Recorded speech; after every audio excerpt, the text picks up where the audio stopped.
Ladies and gentlemen, boys and girls, non-binaries of all ages, welcome to the show. If you're here to learn how to do character creation the right way, I've got bad news for you. You're in the wrong place, because we're going to be making cats, and we don't care if it's the right way or the wrong way. My name is Joel Holland. My name is Austin Irwin. And this is, in case I didn't say it, How to Make a Literal Cat in Your Favorite RPG. The show where we make cats in your favorite RPG. Yes, sir. We are here to make a cat yet again. Who would have guessed? But this time, Joel, what game are we playing? We are playing the role-playing game Lancer. We're going to try at least.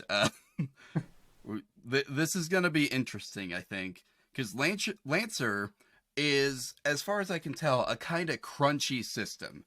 And it's also interesting in that you don't just make your character.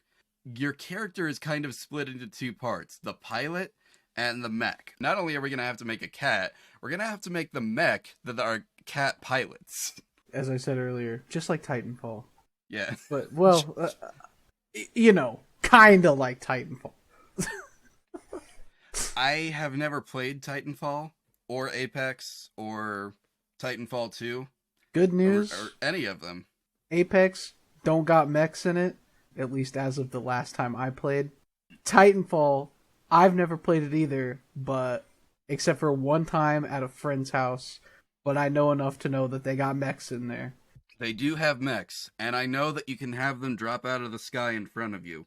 That's true. I also think it's got a wall running mechanic, which it does. I think is cool. I've never successfully programmed one of those, although I have programmed you like making a character jump off a wall. Nice. And climb a wall. So like I'll get there one of these days. You're close. You're close. But yes. They've got lots and lots of movement options in Titanfall. I've seen Titanfall speedruns, and they are always buck wild. Shout out to the guy who blew his character's legs off with a grenade to get a faster time. Incredible. Anyway, so we're not here to play Titanfall. We're here to play Lancer, which is the one where you have a mech. Now, the last time we had a game that let us make a mech, we just pulled Peter the Kaiju Reader out of retirement for the first time, and then we did it again during the last episode. But we are solemnly swearing to you today that Peter the Kaiju Reader will not pilot this mech. This one specifically. No, Peter the Kaiju Reader will be the mech. No, I'm kidding. Although, at this point, it may as well just be a recurring bit. Anytime we do a one-shot lightning round type deal, we've got that we bring him out of retirement for one last job. Hold on, we've pulled him out of retirement twice now. We can only pull him out of retirement 6 more times.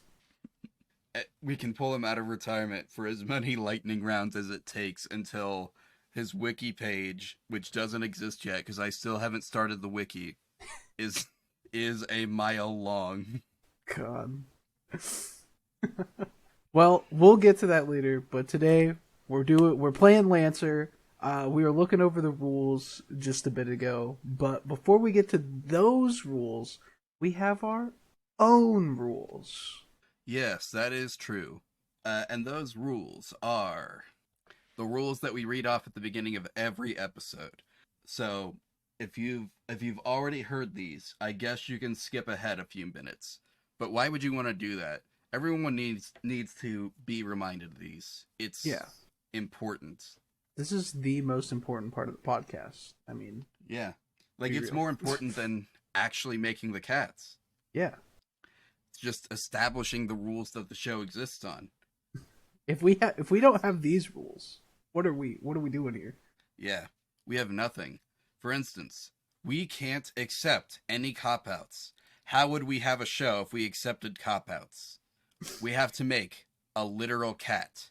The animal that you think of when I say the word, it cannot be a lion. In fact, you know what? I'm just going to say it. If it won't fit in your lap at adult size, it's probably not the right animal. I'm looking at you, tigers and cheetahs. especially cheetahs, because cheetahs are just like little babies. They're easily socialized into human homes. They just don't like to breed if you domesticate them. Hmm. Well, I know It's what my actually next like, pet is going to be. I mean, you shouldn't do that. I'm pretty sure cheetahs are an endangered species. Last I heard, anyway. Well, they won't be endangered in my home. But anyway, cheetahs don't count because we're not supposed to domesticate them. It's not fair to the wild cheetahs. So, doesn't count for this either. No siree. That's rule 1. But rule 2, homebrew does not exist. Can't make up our own stuff. Can't use stuff that people have made up online. We're not throwing things into a pot here. We're reading the rules of the book and our own rule. We're currently reading rules. That's not the point.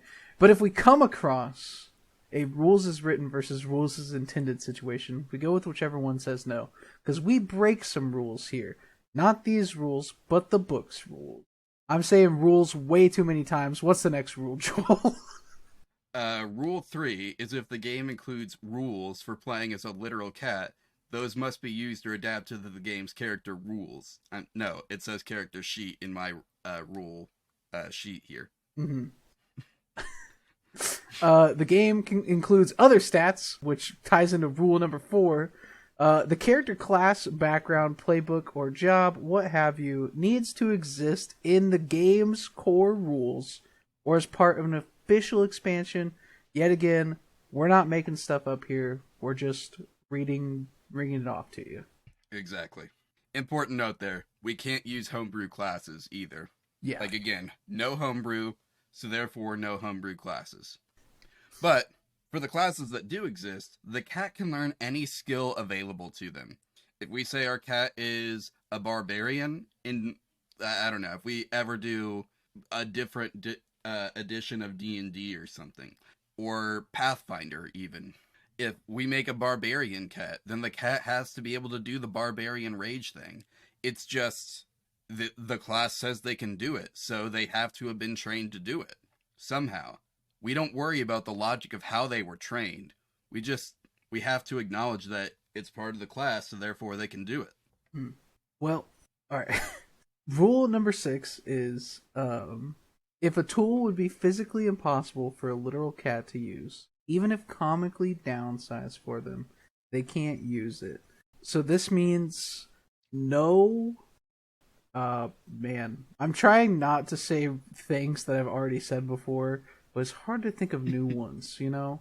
So, like, they can't use, like, a rake or, I don't know, a lawnmower, riding or standing.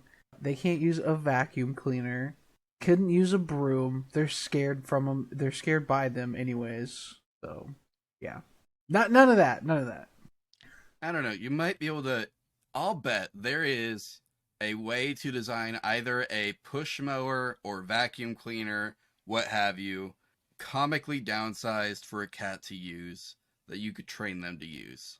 Yeah, but as soon as those things would start up, that cat would get scared, and you know it, Joe. I know, they would get scared and run away, but physically, they would be capable of using the tools, so we could give them to them, and it would be up to the player to roleplay, actually, no, we're not doing this. We're not gonna do this. If we have a book that says a character can use a standing lawnmower, we'll think about it. No, I just think it would be funny for someone to roleplay. Like, we've created a character whose job is landscaping, and they just have cat-sized lawnmowers and gardening tools and what have you for their landscaping business. But anytime they start up the lawnmower, they just abandon the job. Somebody's like inside. They hired them. Somebody's inside their house, and they're like, "And that lawnmower's been going for like 2.5 hours. Surely they're done by now." They open the window, look outside, and it's just been sitting there the entire time. I mean, 2.5 hours is probably not enough time for a cat to push around a cat-sized lawnmower to do a normal human-sized lawn, to be fair. I was imagining a world in which all the people were cats. Oh, So yeah, like that makes everything was sense. like sized appropriately, but that's just my mind space, my mind palace. Anyway, I think there's one more rule, which is if we break any rules by the game standards, then we have to keep track of that so that we can tell you, the player, approximately how many rules you have to break in order to play as this character. Because if you don't know, then it's probably going to be a hard sell to your GM, even if the character sheet is already made for you by us, because we're going to make it right now. True. So with that out of the way, what's the first step of character creation? Let's see. Creating a pilot. To make the pilot part of your character at LL0, just follow these simple steps. Number 1, choose a background. You can create a background yourself, choose from the list of backgrounds, or roll a dice to randomly select one. During narrative play, you can get bonuses by invoking your pilot's background. Cool. Now, I think it's important to note that the instructions on how to create a pilot come after all of the mechanical information on playing as a pilot. Like, not the other way around, as most books would do it. Mm-hmm.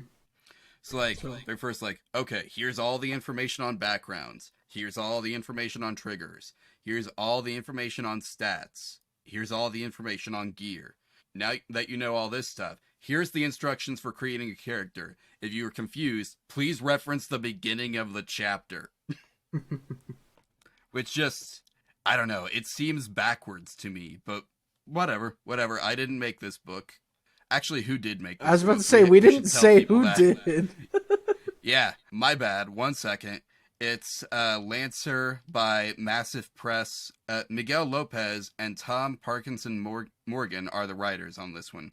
Nice. And I think I said, but published by Massif Press. That's Massif. Oh, massive. Gotcha. Yeah. Glad you clarified that. Massif. Glad you clarified that because I straight up thought you said massive as in IVE, not IF. Yeah. No, don't worry about it. We'll make sure it's spelled correctly in the show notes so that you, the listener, can find it accurately. Yeah. So let's see. Let's get to choosing a background. Yeah. The cool thing is, I think there's a table here, so we can just RNG this, We which can I think RNG. will be. I think that will be the funniest course of action. Yeah. Just my opinion. I've got a D20 on me. Do we want to read these off before we roll, or do we just want to roll and say what we got? I guess we can let people know. So the options, we don't have to technically choose one of these backgrounds, but like they're there for us, and we can RNG it and keep things moving. Because again, this is kind of a crunchy system. We might need to keep it moving. But we got celebrity, colonist, criminal, far-field team, hacker, mechanic, medic, mercenary, NHP specialist. I assume if I knew more about the Lancer setting, I would know what that is. A noble, an outlaw, a penal colonist, a priest, a scientist, a soldier, spaceborne, spec ops, super soldier, starship pilot, or worker.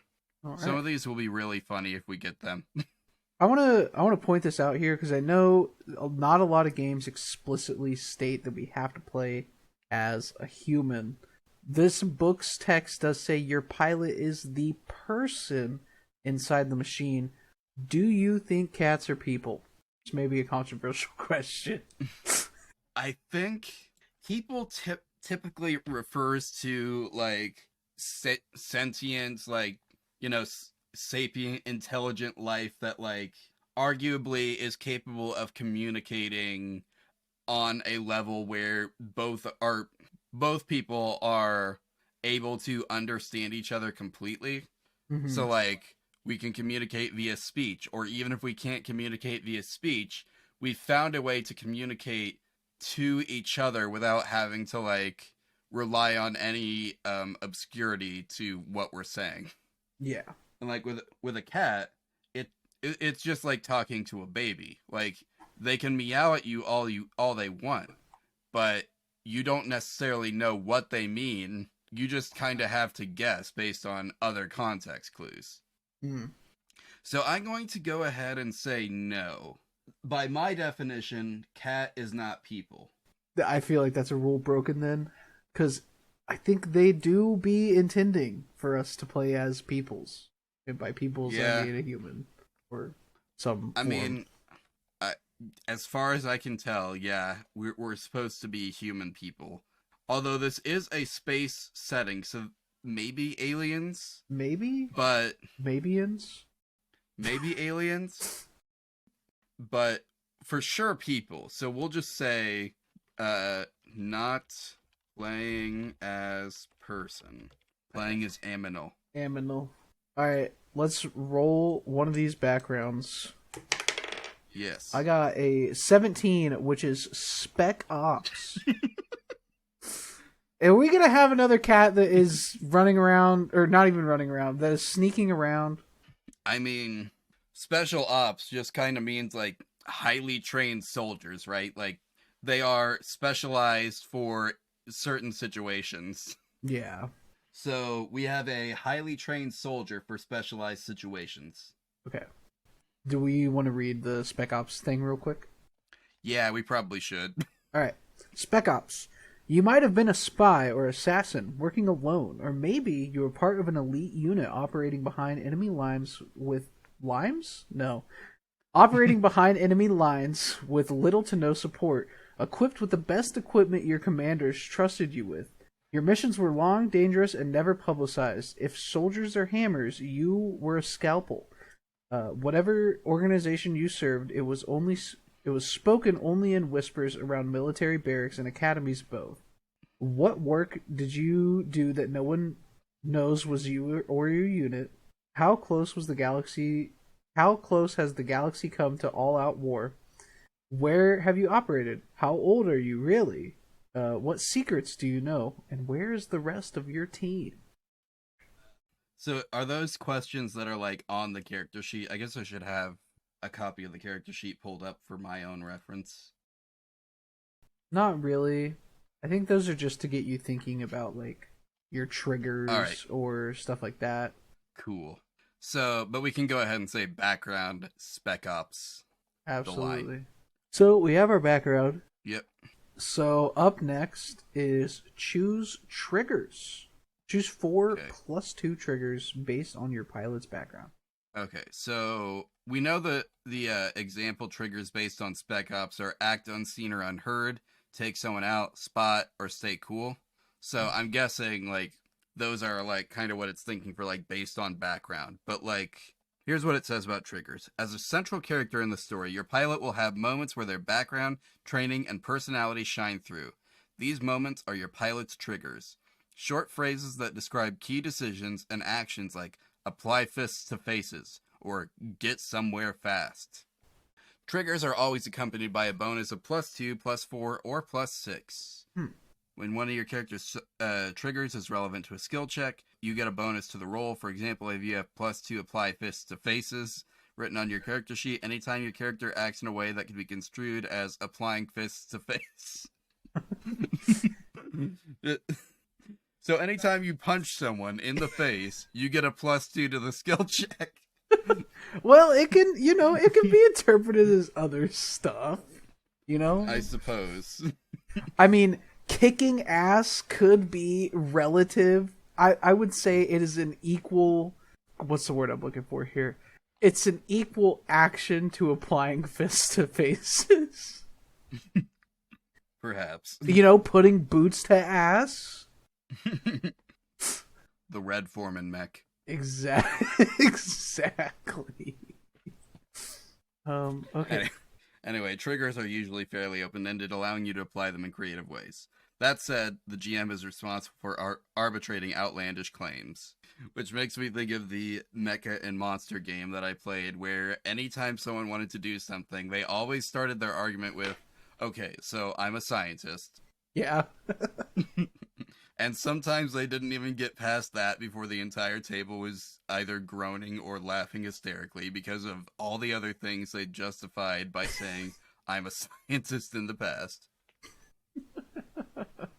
Hey, you know what? If it works, it works. Indeed. Creating triggers is, I think, With GM approval, you can write your own triggers. Custom triggers can be more specific than the examples in the book. Okay, so those are about creating triggers. We probably should work off the sample triggers. Not that there's a table for that or anything, but... So we choose 4 plus 2 triggers based on our pilot's background, right? So we choose 4... Basically, we choose 4 triggers that we think fit our character. Excuse me. Okay. And it's got some example triggers here. Most of these look like the ones that are already on the background suggestions. So like, act unseen or unheard. Get somewhere or do something without detection, but not necessarily quickly. Hide, sneak, or move quietly. Infiltrate a facility. I think we are a small little guy. I think act unseen or unheard. Like you said, we might be doing another character here who just like vents. just like the hit game from 2020. You all know what it is. I'm not saying it. Actually, I think it was made before 2020. Well, it became a hit game in 2020, but yes, it was made before 2020. Let's see. When was Among Us made? Damn June it, you 15th, said it. 2018. And anyway, so yeah, we could say that our cat can act unseen or unheard. Blow something up sounds... Now, I know it doesn't really fit with the character, but is it funny? Yes. Now, here's the thing. We could make the argument that the cat is a master of sabotage. Ooh. So the cat sneaks in, rigs things to blow up, and then runs out. Yes. I am 1,000,000% down for that. It's like the two sides of one coin. Being as quiet as possible to get into somewhere to make the most insane bomb you can, creating the most noise. I like that. All right, blow something up. We're going with it. Cool. With that in mind, what's another good... Get somewhere quickly, I guess? I think that was another Spec Ops thing anyway. Get somewhere quickly and without complications, but not necessarily quietly. So we can either get there unseen or unheard, or we can get there fast. We cannot do both. Well, something that would be good is you could act unseen or unheard to get into a place, and then you can get out very quickly. Fair enough. So we want to go with that? Yeah. Good. And then we've got 2 options here that I think would work to fill this out if we're going with a Saboteur, which is hack or fix or invent or create. So hack or fix is repair a device or faulty system. Alternatively, hack it wide open or totally wreck, disable, or sabotage it, which, is our goal as a master saboteur. Or invent or create, use tools and supplies to design or build something, either on the fly or over time, like a bomb. Oh man, I'm trying to decide because like hack or fix can be very situational, but would work for most things. But invent or create would be really cool. It would. Because you could just invent a special type of bomb. Oh yes. Man. I have, by knocking things onto the floor, created an entirely new type of explosion that no one has ever seen before. See, yeah, that's my problem. Is like, how is this cat going to invent or create something if they can't use tools? I think just based on the physical limitations of cat, we might want to go with hack or fix. Yeah, I'm thinking hack or fix is going to be our best option. Maybe leave off the or fix. Just put hack. I don't know, because hack alone, like, I know what the book says, but like hack alone kind of makes it sound like, in the context that we all know it, like a computer thing. So maybe we should leave it as hack or fix, specifically because there's a reference to that in the book and what that means. Okay. Yeah. All right. So hack or fix, the new version of Truth or Dare. write down your pilot's combat statistics, which I don't know what that means. Like it tells us exactly what our starting stats are, which is interesting. Like there's no rules on like how to alter your stats at the beginning of the game. It's just size 1/2, 6 HP, 10 evasion, 10 E defense, and 4 speed. Okay. I don't know where our armor is gonna come from. Also, I don't know where to put size. 'Cause... I don't know either. Also, what's our LL? Our LL is 0. So I think that's just like at level 0 you get skills XYZ or whatever. Mm-hmm. Yeah. We got grit, hull, system, agility, I'm assuming, and engineering, I'm assuming. But yeah, I don't see a spot for size. But it's, it's in the book. If you're playing this, you'll know. I mean, there's a size spot on the mech page. Is there? But that's a totally separate thing. Yeah. Huh. Which seems weird. I don't know. Maybe they just forgot to put it on here. Maybe. I'm assuming all character sizes are 1/2, though. That's what it looks like from. Yeah, it could just be that like there is no like variation to the character size. Yeah. Because you're all supposed to just be human sized. So should we make our size like a quarter? I don't even know where to mark that, so we'll just leave it alone. Yeah. All right. Now, so that's all for pilot, right? Oh no, choose gear. Yeah, we need to fill out our loadout. Before embarking on a mission, you'll choose gear for your pilot from the gear list in the compendium. Pilots can have armor, up to 2 weapons, and up to 3 other pieces of gear. Alright, well I guess let's go to the compendium, which is on page 108. On missions, pilots can take 1 set of personal armor, up to 2 weapons, and up to 3 other pieces of gear.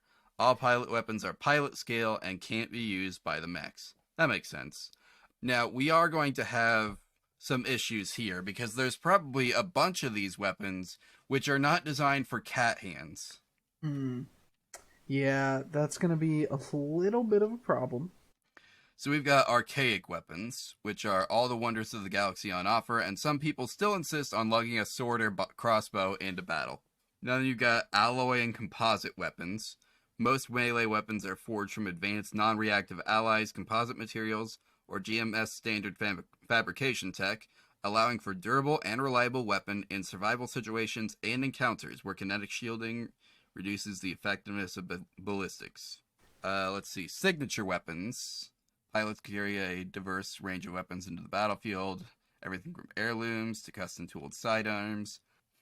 Okay, now here... Oh my gosh, this game has heirlooms. It is just like Apex and Titanfall.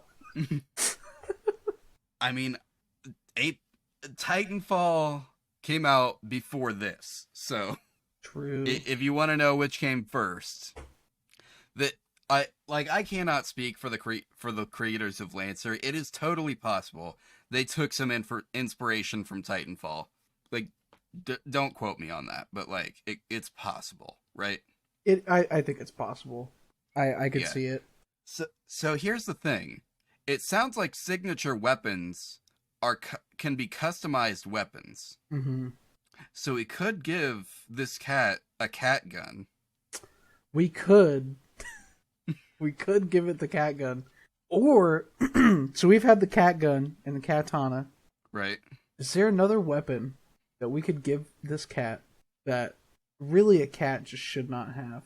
Because I'm thinking, I watched Chainsaw Man a while ago, and I'm thinking it would be hilarious, because this is kind of set futuristic, like, and in the picture, literally down at the bottom of this page, this pilot has like a holographic type weapons coming out of her like hands. Yeah, like she's got like what's that called? Monofilament or yes, something like that.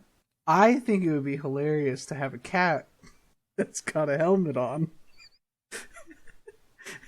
And on specific movement, this helmet pops a holographic, or not holographic, but like a energy sized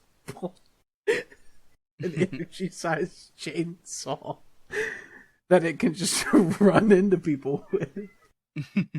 That would be fun. I don't have a better idea. But I do think that like we could just take advantage of a cat's natural strengths as well, which is swiping at things or biting things. Mm-hmm.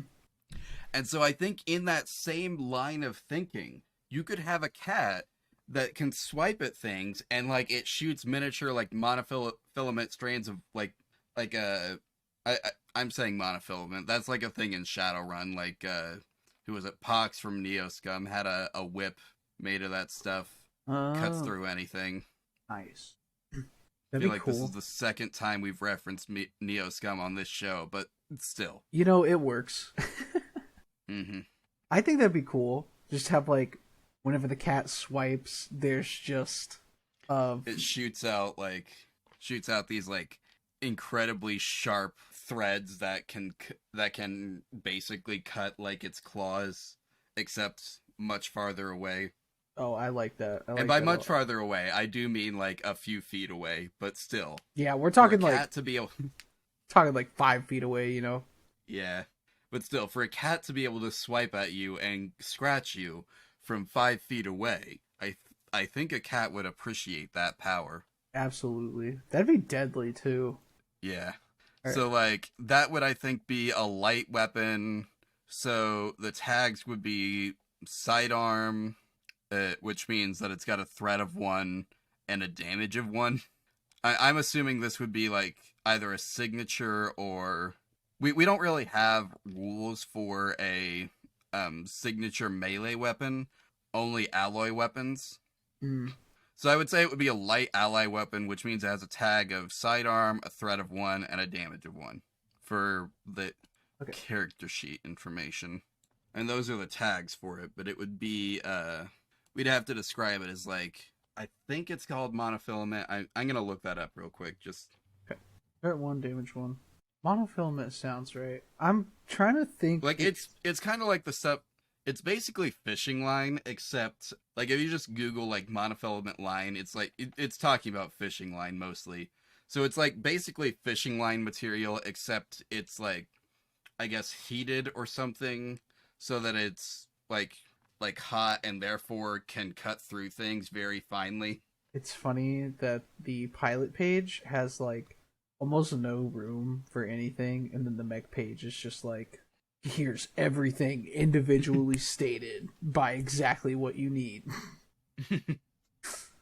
I have noticed that. We've got weapons.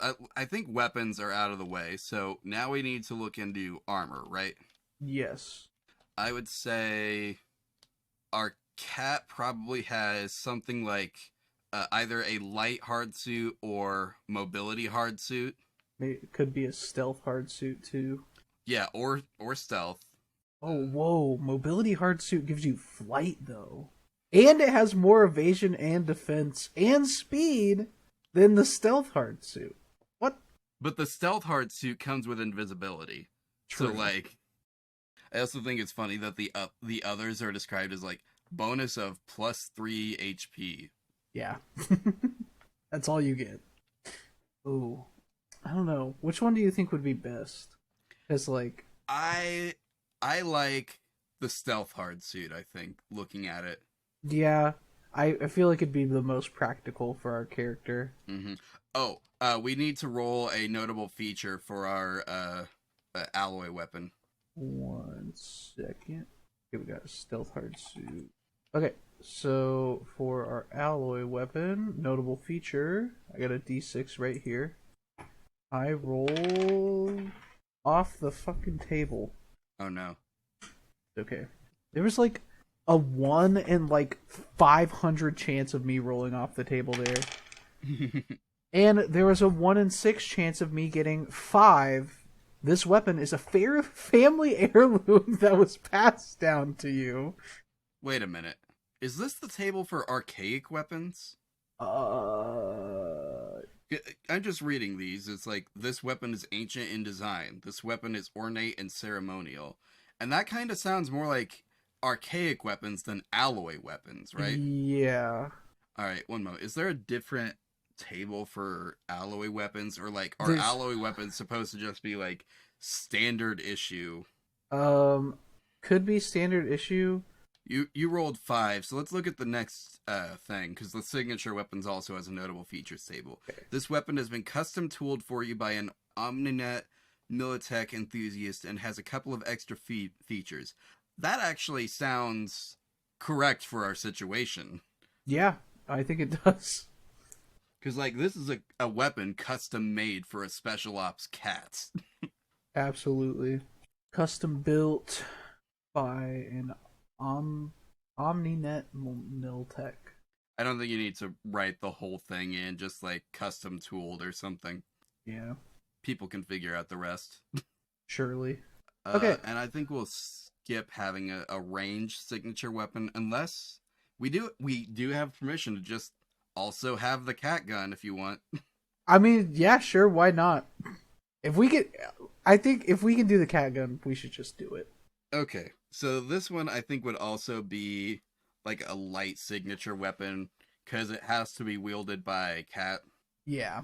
Oh, that reminds me, like the threat 1, damage 1 thing, like the sign by that actually means something apparently, which I didn't realize before, but like so like it's 1 kinetic damage is what it looks like. Oh, For the alloy composite melee weapon.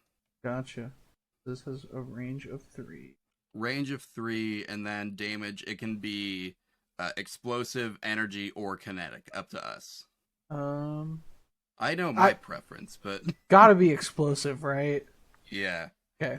A cat gun that fires explosive rounds. The cat nade launcher. The cat noob tube.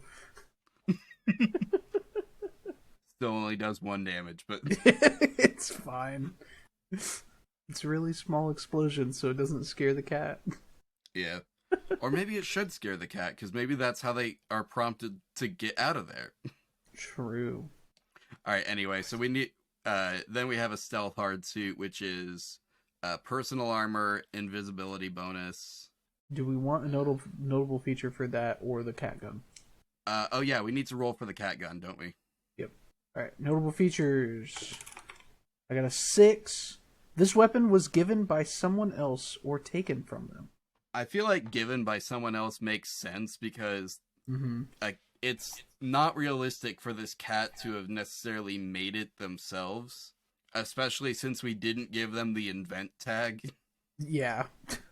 Or the invent trigger, whatever it's called. Anyway, for the hard suit, if you're going with the stealth hard suit, let's roll for the notable feature on that. A 1. This hard suit was custom tooled by an artisan manufacturer. It's a masterwork piece of personal protection, easily identifiable as a creation of its designer. Probably made by the same guy who made the cat gun. Surely.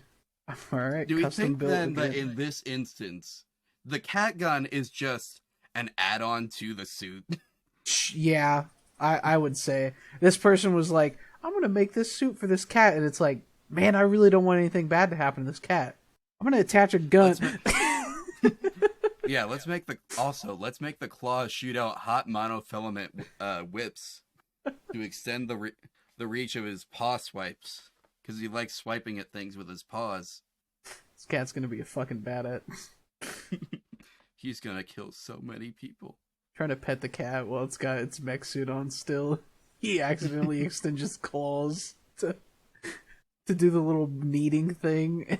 Yeah. Fucking tears your leg off. My bad. My bad, bro. Didn't know about that. But yeah, I think it would make sense to say that all of our suit was made with the gun on it, and then the whip has the thing like it's been custom tooled by an enthusiast. So it could be that like the suit was modified after the fact by an ally or something. Makes sense. So that you could also swipe someone from way over there. It's like, I need you to get my back, and by that, I really need you to be putting in the work. We get 3 other pieces of gear, up to 3 other pieces. Yeah. So let's see. We've got what's corrective. This clear plastic-like sheet can be placed over the wounds of severely injured pilots, instantly begins to stabilize them, injecting medicine and employing nanites to stitch wounds shut. Nano machines, son. mm, next up is frag grenades. Patch stems, thermite charge. There's a lot here. Mm-hmm. Let's see. I really like the idea of giving this cat grenades. I do think it would be funny. Like they're just attached to the side so he can just pull the pin and they'll drop wherever he's standing. He just runs. Okay, here's one that I think he needs. Personal drone.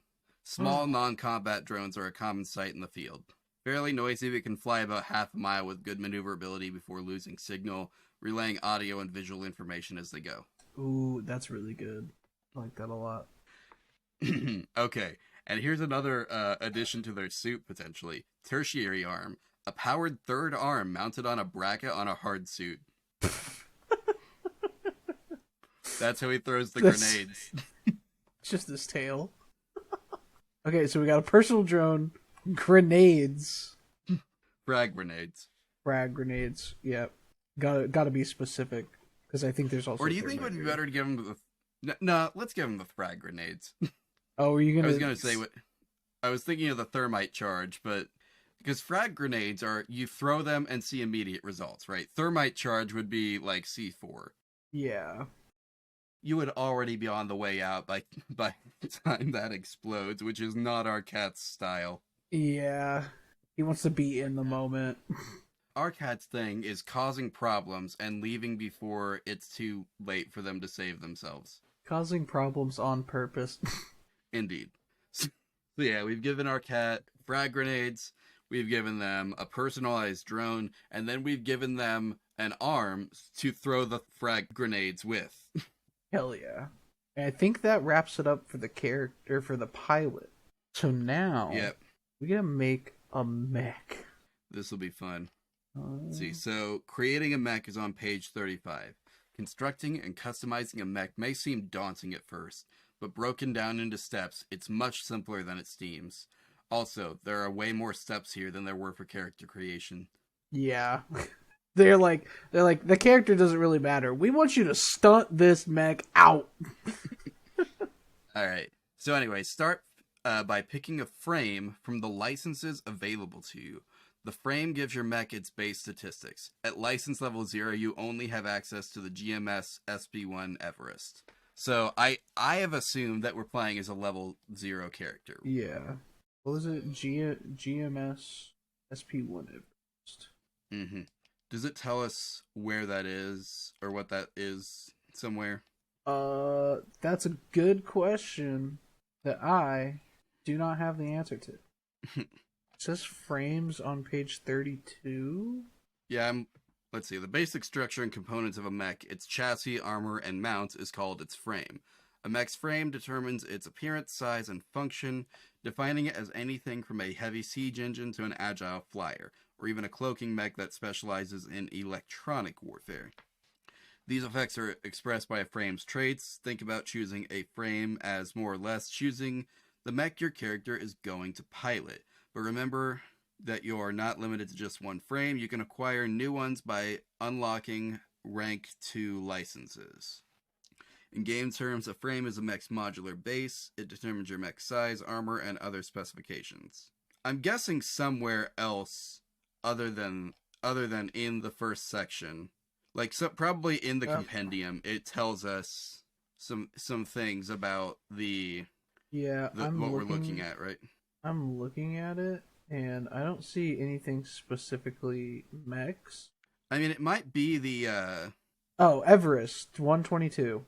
Alright, so Everest is the name of the level 0 mech, right? Yep, GMS Standard Pattern 1 Everest. Core stats, here we go. So, size 1, armor 0, save target 10, sensors 10. Cool of them to just give us all that. It's also got some traits listed there for you, doesn't it? Yeah, initiative. And then we've got one core system, it looks like.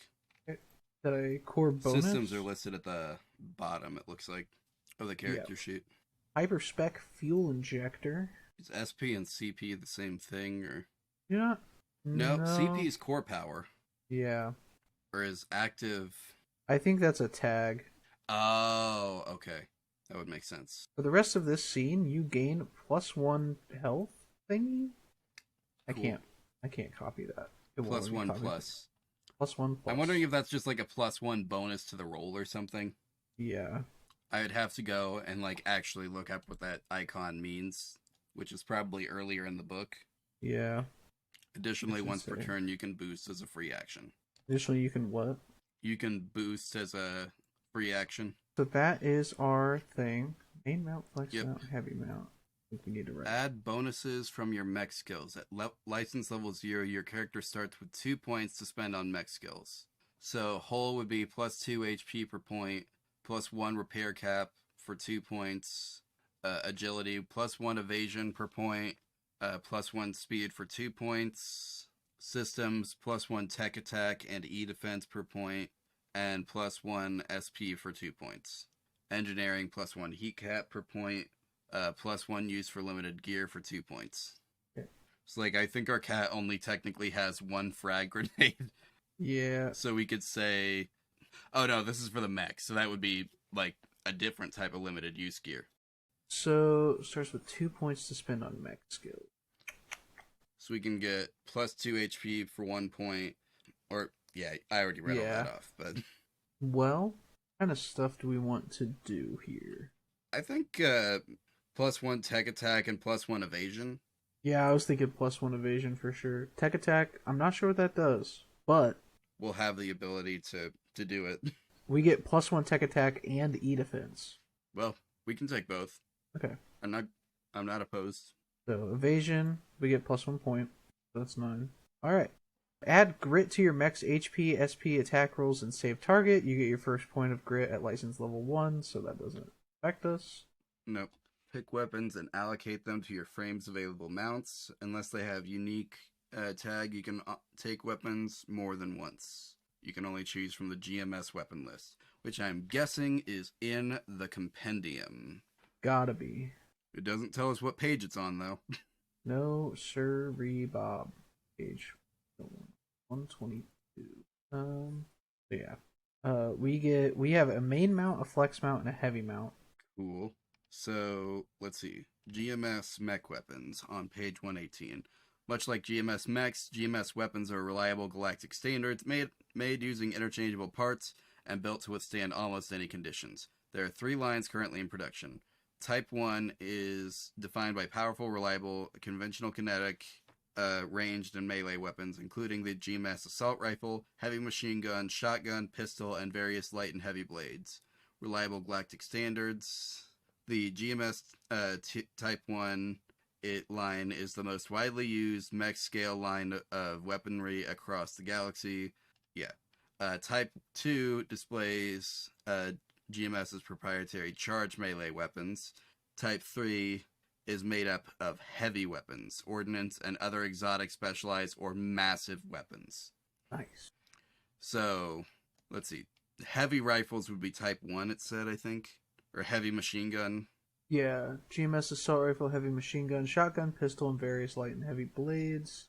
So, and this list here is basically what we can choose from, is what it looks like. Gotcha. Anti-material rifle, assault rifle, charge blade, cyclone pulse rifle, heavy charge blade, heavy machine gun, heavy melee weapon, howitzer, missile rack, mortar, nexus, hunter killer or nexus light, pistol, segment knife, rocket propelled grenade, shotgun, tactical knife, tactical melee, thermal lance, thermal pistol, thermal rifle. Okay, I saw one on this list that we have to have, and I think you know which one it is. What do you have in mind? It's gotta be the rocket propelled grenade, right? What would that go on? Our heavy mount? I believe so. Yeah, because it's ordnance, so it would be Type 3. Yeah, so we have main mount, flex mount, heavy mount. Or it says main launcher. Oh, yep. It does say main launcher. Which doesn't seem in line with, like, what it describes Type 1 weapons as. It sounds Like, it says that Type 3 would be ordnance, but this is a main. Yeah. Huh. So, but if it's main, then it would go on the main, like, it would go on the main mount. Yeah. Huh. So main range was, what was it? 10? Yep. Yep. 10, and the damage is 1d6 plus 1 explosive. Yes. Tags are loading ordnance. Probably means it has to be manually loaded for every shot, but that's fine. Yep. And the effects doesn't really say, so I'm just gonna put death. Boom. Sounds about right. Death boom. Alright, so what does it tell us here what flex mounts and all that means? Or maybe if I scroll up a bit. I'm just gonna... I don't think it does. Oh, that little hexagon with the plus in it? It's an accuracy. The bonus to accuracy. Oh, it's a bonus to accuracy. There you go. Okay, well, this is interesting. So I have tried to type flex mount into Control F to see if it could find any other references to it in the book using my PDF reader, and it said there was nothing. So I thought, that's weird. I'm going to try and copy and paste the text directly from that box into the find thing, and it said that the text doesn't exist, that I just copied and pasted from the book. Huh. Well, I have no idea then. I'm assuming a flex mount means that it can be anything? Like, it could be either? Perhaps. I'm trying to find, like, just what does it mean? Like, because I'm hoping that there's a list that just, like, explains what each type of mount is. Yeah. Having to cycle through the mounts. Where does it describe that? Oh, it actually describes it back on page 32. What do you know? Oh, neat. Let me go read that real quick. Mechs can carry a limited number of weapons determined by their frame. Trying to install too many weapons and their supporting systems places far too much stress on the mech structure and reactor.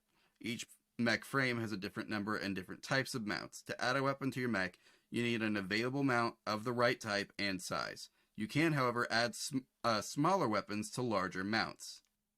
For instance, you could add a main or auxiliary weapon to a heavy mount, or add 2 auxiliary weapons to a main or auxiliary mount. So main mounts can take 1 main or auxiliary weapon. Heavy mounts can take 1 heavy, main, or auxiliary weapon. Auxiliary mounts can take up to 2 auxiliary weapons. Auxiliary mounts can take 1 main weapon and 1 auxiliary weapon, or 2 auxiliary weapons. Flex mounts, here we go. Flex mounts can take either 1 main weapon or up to 2 auxiliary weapons. Oh.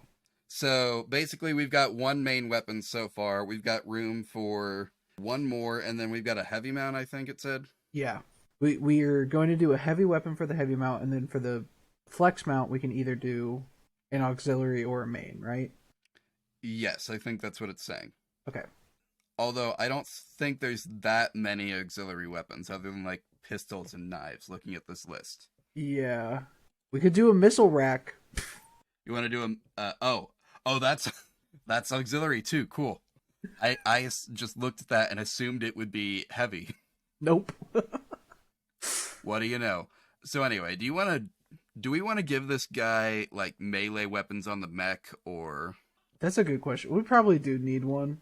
As much as I like the idea of having an RPG and a missile rack, we may need a melee weapon. We could definitely do a heavy charge blade. It would be type heavy melee tags AP, whatever that means. I think we could do that. Heavy charge blade. Yeah, and a range of like immediate like 1. Yeah. But that's fine. It's a melee weapon. It only needs a range of 1. Yeah. So are we doing the missile rack then as well? We could do the missile rack, and then we would have room for 1 more auxiliary weapon. Wait, do we get 2 auxiliary weapons then? Yeah, a flex mount can hold 2 auxiliary weapons. Oh. We could take the charge blade, right?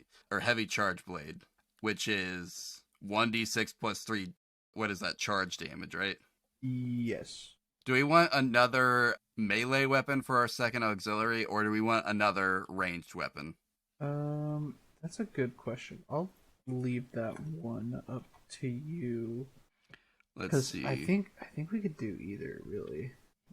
Because let's see, we're already doing We've already got explosive and charge damage, but on the mech, we don't have any kinetic damage. So I think if we did a pistol, just like a regular pistol, that would give us kinetic damage, and then we would have our bases covered. Okay. So, sorry, which one was it? For the kinetic damage? Sorry. I think it's just... I was typing just the pistol. other one. Oh. Just pistol. So, yeah. Or what's a Nexus? I have no idea. Nexuses, Hive-style launchers that serve as a miniature factory, hangar, and deployment systems for portable drones. So basically, it would be deploying attack drones. Oh, neat. I think let's go with the pistol. Okay. Because the pistol is reliable 1, which has long range of 5 or a close range of 3. And either way, it does 1d3 kinetic damage. Nice. Okay. I've got all of that written down. The close quarterback. No, I'm kidding. I mean, that's exactly what it means. Is like, it's... Because you can see here, like, it's got both the immediate range and a long range setting. Yeah. So it is for close quarter battles. I don't know if that's what B stands for, but... Yeah, that's, like, maybe? Surely. Alright. Alright, and then we've got our... Let's go back up here. Pick your weapons and allocate them to your frame. We've done that. Choose systems up to your SP. So, the mech only comes with 2 standard systems, right? Or no, just the 1. Yeah, just the 1. So we can pick 5 more. Yep, you can only we have to choose from the GMS systems list, but which I think is immediately after the GMS weapons list. Yeah. On page 120. Custom paint job. Expanded compartment. Oh, they cost different ones too. Like this one. Oh, like, that's fine. Yeah. We could give it a flight system. Wait, does our thing come with 6x SP? Oh, that's the SP cost of the Everest's default thing. I would assume it costs 1. Yeah. Or wait, no, this is a core system. So would it be listed under core stats? Because like there's a core bonus. I like probably. It's not described that way. Yeah, I'm not sure. But like it would make more sense for it to go there because that's where you're spending your core power anyway, right? Yeah, you're right. Wonder if it says back up here what your core systems. Every frame comes with a core system. These powerful abilities are unique to each frame, can't be transferred to other mechs, and in most cases can only be used once a mission by consuming core power. Core power refers to a reservoir of high-efficiency reactor power designed to be used in a quick burst. This reservoir is essential to the high-powered systems many mechs use in emergency situations. At any given time, a mech either has CP or it doesn't. There is no way to save it up or store extra CP aside from some rare equipment. Instead, you get CP when you start a mission or your mech receives a full repair. Sometimes, if you're lucky, the GM might grant you CP during. So that's not like a standard issue thing. It's just the GM assigns you some core power per mission. Gotcha. That's what it sounds like anyway. Gotcha. Oh, what? Actually, we have a weapons type list here. So CQB does stand for close quarters battle. Nice. All right. Anyway, let's see. So we have 6 points to spend. Yes. So the red ones are just unique systems, and that means that we can only take them once. Yes. Limited ones means they can only be used once per mission, I think. Yeah. Because, well, this one says, like, Saturn A smoke charges, limited 3. So maybe you get to use it 3 times? Oh, that would make sense. Although, even more fitting with our character, Pattern B hex charges do have frag grenades and explosive mines. I mean, it costs 2 SP, but I think it would be worth it. We are a saboteur. What better way to sabotage people than to just fucking blow them up? I know it's just flavor, or it looks like it might just... Let's see, when you take structure damage, roll 1d6. On a 6, you return to 1 HP and ignore the damage. So a custom paint job allows you to take a chance to just, instead of taking damage, saying that the thing only scratched your paint. Oh, that's so funny. I love it. I also think that we would absolutely have a custom paint job. Absolutely, we fucking would. Someone just painted a giant cat on it.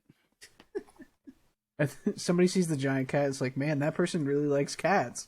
And then they look inside the mech and they're like, what the fuck? So I love that. We've got, what, 3 points left? Yes. Do we want to give us do we want to give our cat a flight system? Oh my god. Joel, is that even a question?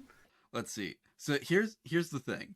There's 3 types of flight systems. Each one costs more SP. So we can either spend all of our SP for a Type 1 flight system, which means we can choose to count any and all of your movement as flying. However, you take size +1 at the end of any of your turns in which you fly this way. The rapid burst jump jet system, you can fly when you boost. However, you must end the movement on the ground or another solid surface, or else immediately begin falling. Or the EVA module, which means that your mech has a propulsion system suitable for use in low or zero gravity and underwater environments. In those environments, you can fly and are not slowed. So it would not work on a planet, but it might work on the moon or underwater. Well, let's take a look at some other stuff and see. Yeah, if there's anything else just we in want, case. that will certainly...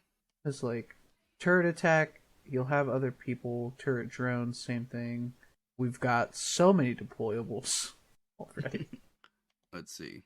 I think if we want our mech to be able to fly, we gotta do better than an EVA module, because that is very limited on the circumstances in which it can be used. Yeah. I do really like just being able to straight up fly, like, whatever. Just having a full flight system for this cat. The only thing is, like, that's all our remaining... You can get more points when you level up. This is just level 0. And having that flight from level 0 is going to be huge. True. Well, here's the thing. Like, other mechs will have different systems. So, like... Oh, yeah. Like, as we get better licenses, we can get better mechs. So, like, I guess, you know, if you want to spend all our remaining 8 SP to ensure we can fly anywhere at the cost of being a little bigger.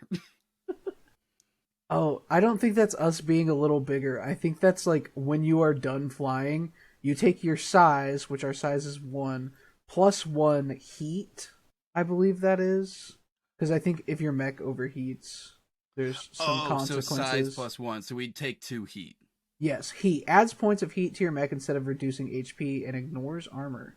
So, yeah. Cool, okay, that makes sense.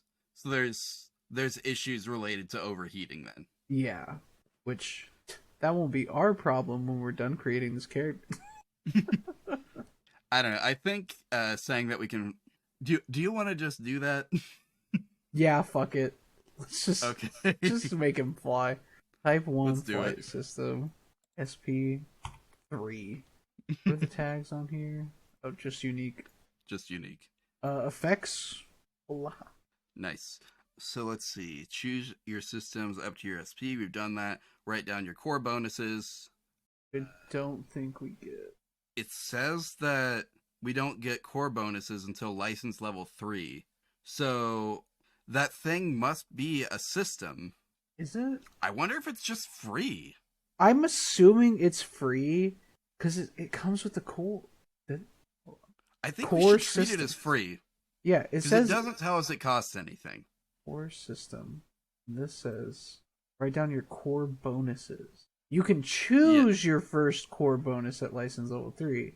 I'm assuming once you get more mechs, you can choose their core. Maybe. That I was about to say, that's an assumption though. So yeah. I think just leave it where it's at, and if it's wrong, it's a form fillable document so someone who knows what they're doing can copy and paste it where it's supposed to go. Yeah. Which means all we have to do left is write down our relevant talents. At level 0, we have 3 rank 1 talents. Okay. Now, where are our talents? It says page 35. Oh, so we were just there, apparently. Talents. Your pilot's ingenuity and experiencing piloting a mech are represented by talents. Special enhancements that can help push mechs past their limits. Talents give your pilot benefits and abilities with specific weapon types, systems, or styles of play, allowing you to further define them within the rules and story. Few exceptions, talents only affect your character's capabilities as mech pilots. Talents, like licenses, are measured in ranks from rank 1 to 3. At license level 0, you start with 3 rank 1 talents of your choice. When your pilot levels up, blah blah blah. You can read the full list of talents and their effects in the compendium on page 90. Alright, seems simple enough. Talents represent the... you just read something just like that. So we've got Ace. Every pilot brags about their abilities. Occasionally, some even have the reputation to back it up. So, like, are these listed by rank, or... That is a good question. Bonded, Brawler, Brutal, Crack. Oh, they have... There's a thing next to them that shows what rank they are. Where? So, like, you scroll down under Ace, you've got rank 1, Acrobatics, rank 2, Afterburners, rank 3, Supersonic. Okay, cool. I like the names for the ones under Bonded. First of all, I'm your Huckleberry. 2, Sundance. Well, let's see what these are. So Ace is cool because, like, it's for flying stuff. So, like, while flying with acrobatics, you get the following benefits. You make all agility checks and saves with a +1 accuracy. Anytime an attack misses you, you may fly up to 2 spaces in any direction as a reaction.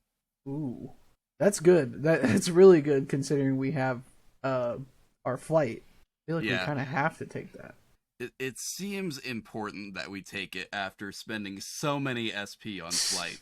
You think so? Yeah, I think so. Alright. Talents, Ace. So that would be acrobatics, I think is what it's... Yeah. At T. Okay. Because we're only rank 1 Ace, so... Yeah. Let's see, what's something else that looks good? Let's see, what's crack shot? Because we've got a lot of guns. Thanks to modern technology, anything can hit anything these days. Targeting assist, smart weapons, AIs whispering in people's ears. But Strymon Bolus is different. He finds hitting a target is as easy as looking at it inside of his mech and out. No target assist for him. No AI required. Let's see, stable, steady. As a protocol, you may steady your aim. If you do, you become immobilized until the start of your next turn, but gain +1 accuracy. We don't have rifles, so... Yeah. Plus, immobilized kind of goes against our entire deal. Yeah. We're trying to be, like, quick. Looking through... 10,000 teeth. Once per round when you perform a critical hit with a nexus. We don't have any nexuses. Combined arms. Shield of blades. As long as you're engaged with someone, you and any allies adjacent to you count as having soft cover. Ooh, I've got one. Okay. Gunslinger. Opening argument. Gain +1 attack on the first attack roll you make with an auxiliary ranged weapon on your turn. We do have some auxiliary ranged weapons. We do. I'm into it. All right. Let's see. Yeah. Gunslinger. Opening argument. Surely that's how you spell that, right? Sure. Nope, it's not. I put the E. Oh. I put the extra E in argument. Okay, Hunter looks good for a cat. Lunge. Once per round when you attack with an auxiliary melee weapon. We have one of those, right? No, our charge blade is a heavy weapon. Okay, never mind. Infiltrator. Prowl. During your turn, gain the following benefits. Entering line of sight of hostile characters or moving from cover does not stop you from being hidden. You can pass freely through, but not end your turn in enemy spaces. You can hide even in plain sight of enemies. That sounds good. That sounds really good. You want to do that? Yeah. So like that only exists during your turn, and you immediately lose it when you end your turn. But that sounds good. Yeah. Nice. And that's our talents. That is our talents, and I believe that was it. Well, not quite. We have to name our guy still. True. We also have to give a call sign. and name our mech, I think. We do have to name our mech. All right. So first we need to name the cat. And if we go to our document list, we have the list of names that were cats credited in the creation of the Tales of Xadia RPG, or we could think about what the kind of style a dystopian future full of mech pilots might name cats. Mm-hmm. I feel like in the dystopian future, the style may be mythologically related or astronomy related. Maybe. So astronomy related would just be people naming cats after planets where people live on. Yeah. We can name our cat Saturn. No one lives on Saturn. They live on freaking... Well, it's a planet, though. True. I do like the name Saturn. Not gonna lie. I do too. Yeah. You want to go with that? Yeah, why not? Nice. Also, Saturn is the other name for Kronos. Like the Latin name for Kronos in Roman mythology. Oh yeah. Do we want Kronos to be our call sign then? We could. I like that a lot, actually. Yeah, it's pretty cool. I'm into it. Alright, our mech, though. Kitty Purry.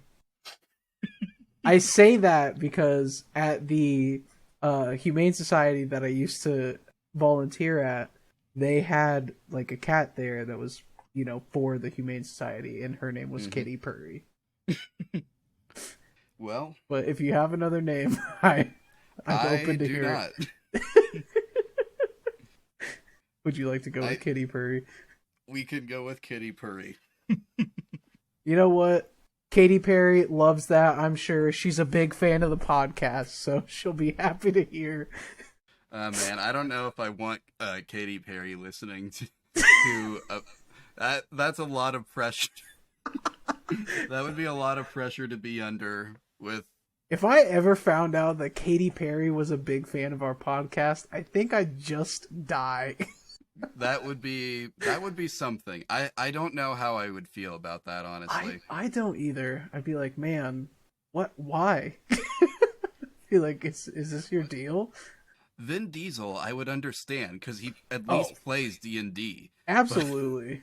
When are we gonna get Vin Diesel on the podcast? I don't know, man. Maybe if Dungeons and Dragons ever releases another edition that doesn't suck. I was about to say we could go back first edition AD&D, baby. Maybe. Oh man. But I don't know. I don't have much faith for one D&D based on how it's been handled thus far. Yeah. Not gonna lie to you. But anyway, we don't have to get into that here. We're talking about Lancer. This is all about Lancer. This is a really cool system that I need to find some fellow mech nerds to play with. Now, here's the thing. This is an RPG. Like, it's got the narrative gameplay stuff, right? Mm-hmm. But combat is hex tech. Like, it's a hex-based combat system. So everything is hex tiles. Yeah. Like it would make perfect sense for me to 3D print out a hex figurine in the size and configuration of the thing, because like that's the level of dedication and whatnot that this game expects from. Like I said, it's a very crunchy game. So I've honestly, I know it took us like an hour and a half to get through this. Mm-hmm. I was honestly expecting this to take us a lot longer to get through. Yeah, I didn't realize. I knew we had to make 2 character type things, which has taken a long time in the past. But I was surprised with how fast we were able to get through this. I think it also helped that we started at license level 0, which removes some of the creation in terms of like extra bonuses or skills or talents that we can use. Yeah, there's just things that we didn't have to worry about at level 0. Yeah, because like I'm assuming a campaign for like people that know the system and everything probably starts around license level 3, since that's when you get like your stuff rolling. Yeah. Like I don't know for sure that like everyone's gonna start that high, but like Yeah. it would make sense, I guess, for things to start at that point. Plus there's a lot of stats that we just straight up did not fill out. So I'm guessing those come in at higher license levels as Oh well. yeah. Like the grit, hall, systems, agility, engineering. I have no idea. We did not hear reference of those at all. Yeah. At least we got information on our armor and whatnot on how that modifies our stats. Yeah. So that is good. Yeah. So, I guess I think we're done at this point. The one unfortunate thing is this has like a lot of like role play elements to it, obviously, but like I feel like we didn't learn exactly how we're gonna role play this cat, other than it likes to break things with bombs, which I guess is enough for me to name the episode, but it's we didn't really get into this cat's character. We just kind of this is very rules heavy, which is fine. Yeah, they're not all gonna be like. Not every game can be like, oh yeah, here's a thing about your personality that is going to be mechanically relevant. Some of them are just gonna be, this game is a hex crawl. You're gonna keep track of your location on a real life table with hex tiles, and we're gonna play a legit war game here in the middle of our RPG. And that's what this is. And Yeah. that's kind of cool. Yeah. This cat can be whatever you want it to be. Yeah, Good so old long as it likes to sabotage things. Yeah. Um, some games are not as narrative heavy, like some systems. Granted, it's always up to, the DMs or GMs discretion of how narrative they want to be in their storytelling. So really it is up to Right. you, dear listener. Also, I want to give a quick shout out to the people that did the art in this book, because my god, every single piece of art that I saw, I was like, that looks so sick. There's a lot They of did a people good job. here, but if you look up whoever did the art on this, just incredible.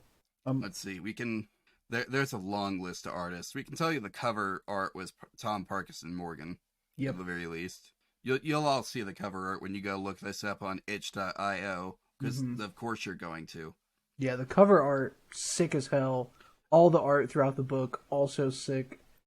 If you are a fan of anything future or mech related, I'd say definitely pick this up. This book looks cool as shit. For sure. I remember when this was like being crowdfunded, and when it was being developed, like it was all like RPG Twitter could talk about for months. This was 2019 on RPG Twitter, as far as I could tell. Oh wow.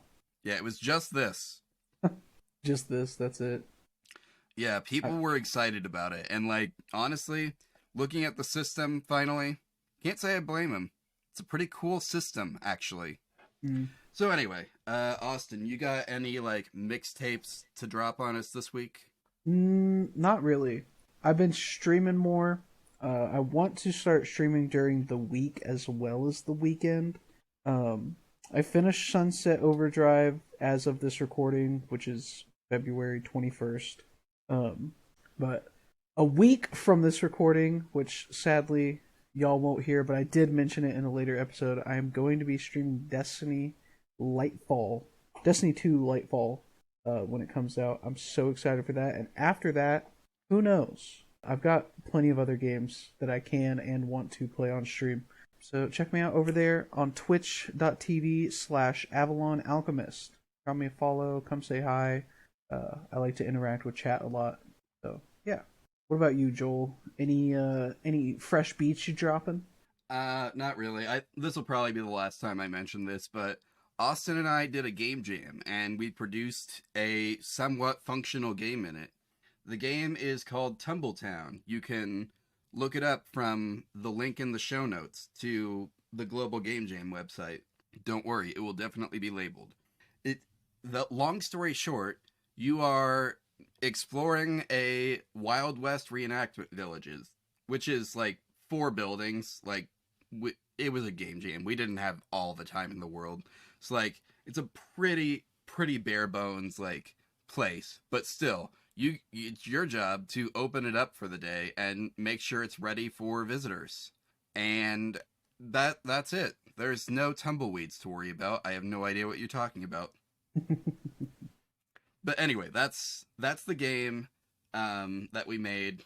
You should check it out if you've got a decent computer. You, I'm not gonna lie to you. My computer that I made the game, that I did all the programming and the level design on, cannot get a solid 30 FPS. This was Unreal Engine 5. It was on a version that got patched like immediately after the jam ended, and it's not optimized because I don't know how to optimize for lower systems in Unreal 5 yet. Yeah.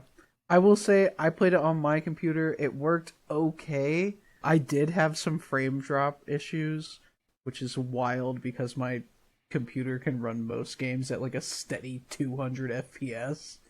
So I don't know what's going on with this game, but for the most part, it works. It's playable. I've had a few of my buddies message me recently, being wanting more of the game. Funny enough, I'll have to talk to you about this more, Joel. But I've had some people that were like, "Man, this game fucking rocks," and I'm happy to hear it.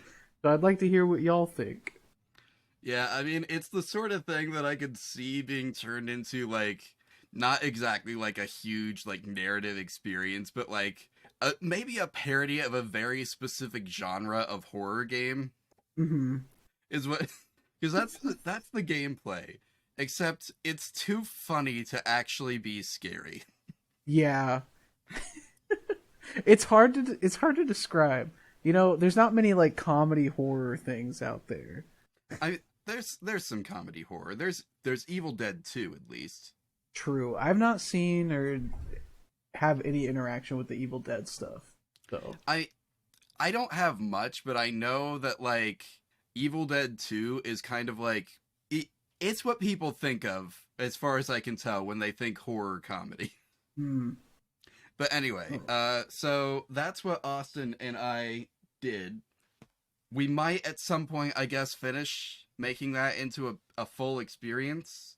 Fingers crossed, maybe. Who knows? I'd be down. That would be kind of cool. It would be kind of cool. But as for like my social media presence, you can go to jholland.start.page, which is where you will find a link to my Twitter, which is somehow still alive. I guess recently Elon Musk had the engineers alter the algorithm so that his tweets were pushed exponentially more than anyone else's. Like, we're at that point in history when we're recording this podcast.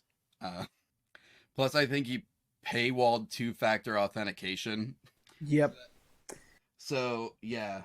Look, guys, Twitter's not dying nearly as fast as it looked like it was going to die back in November of last year, but it's still going downhill pretty fast. So, like, follow me on Tumblr, because that's where I'm actually, like, active and posting now. You can also follow the show on both Twitter and Tumblr. Right now, the show is still more active on Twitter, but Tumblr has that Ask Us Anything button, so you could ask us anything on Tumblr about the show, and one of us will answer your questions. About the show in general, like, you can go to literalcatpod.start.page, find its Tumblr and Twitter. You can also find our email address where you can send us pictures of your cats. Please, people, send us pictures of your cats. At this point in time, nobody has emailed us pictures of their cats except for one guest who was also involved in trying to get other people to send us pictures of their cats. Honestly, at this point, it's just kind of insulting that nobody has emailed us a single cat picture without coming on the show first. Yeah. Like, what's up? But anyway, you can also use the email to, like, you know, ask us questions there that way, or, like, tell us what kind of cats you want us to see on, you would like to see on the show. You can request games that we should play, including yours. Like, if you've made a game and you want it to come on the show, email us about it, please. Oh, yeah. we are always on the lookout for more games. Absolutely. I'm so interested in looking at stuff that I have never seen before, which at this point I've realized is a lot, but any system that looks fun, sounds fun, or like you think you've made a good system, even if you think you've made a bad system, send it to us and we'll check it out. Someone should show me something from Caltrop Core. I learned what that is last episode, and I've not actually like seen a Caltrop Core game. Not gonna lie. Yeah. But anyway, that sounds like a fun system because I love the idea of a D4 dice pool. Oh yeah. But anyway, so yeah, email us, follow us on social media, send us reviews, or not send us, but send them to the places where reviews go. So like Podchaser, Apple Podcasts, your own personal podcast listener, anywhere that you can review the show, you should be reviewing the show. It would make us feel good. It will make you feel good. It will make the algorithm feel good about sharing our show with other people. Because how else are we gonna get the word out, right? Yeah. I mean, I'm sure we'll find a way. We'll find a way one of these days for people to actually hear about this podcast. Yeah. I'm just gonna start shouting it from rooftops. So if you hear somebody screaming in your local downtown area, it's probably me. Don't worry about it. I mean, depending on what they're screaming. If they're screaming about cats, then it's Austin. Yeah. If they're screaming, "Oh God, please help me," then you should probably go help them. Yeah. Actually, that could also be Austin. It could be a ruse to get you to listen to the podcast. Yeah, you show up and I'm just like, "What's up? It's your boy. Have you heard about this podcast? Come on, come check it out. It's really good." But anyway, I think. Oh yeah, there's a YouTube channel. There's no longer anything special going on the YouTube channel. Like we're not hosting watch parties there anymore at this point, simply because it's been a while since either of us have had time to show up to one. So, but you can just watch the episodes on YouTube, which allows you to, play them through the YouTube Music app. Austin, on occasion, gets in and edits the closed captions so that they're accurate. True. It is hard to be super accurate. I can't distinguish like who's talking without spending like 5 hours going through and individually piecing. But as long as you're listening along and you can differentiate our voices, you'll be able to tell just fine. And if you can't differentiate our voices, that's probably why you need the captions in the first place. So yes. But anyway, let's see. Is there anything that we've missed? We got review. I think that's everything. Let me just double check the document. Oh yeah, by the way, we broke one rule. Yes, we did break one rule. Also, here's the other thing. bit.ly/literalcatpod. Go there. You can download all of the character sheets from every single episode. That will probably always be true, because I think you have to pay to get Bitly to change where a link goes. So that will just always point to that Dropbox folder so long as it exists. I will have to come up with another one to get you to go to the wiki because I still haven't had time to like settle on a wiki source, because I'm not using Fandom. I refuse. Why do you refuse to use Fandom? Fandom sucks. Like, if you have you tried using it on mobile or on a computer without an ad blocker? No, to either of those. Well, you can't. Like, is it just like impossible to access? I'm gonna look this up on my phone right now. It looks like if you load a Fandom website on mobile or on a computer with an ad blocker today, and like showed it to someone from pre-2010, they would assume your computer has 1 million viruses on it. That's how bad the ad situation is on Fandom forums or Fandom wikis. Yeah, I open it up. There's immediately a banner ad. So yeah, I don't want to use Fandom, which is like the Fandom bought Wikia. They bought like a whole bunch of other like free wiki creation sources. So like they're very hard to avoid. But I'm trying. I think I found a source. I found someone else who has used the source. So now I just have to take some time to learn to make a wiki on it, I think. And if I can successfully do that, then there will be a literal cat wiki for all the characters that we make on the show. But anyway, Man, that has not happened as of this recording.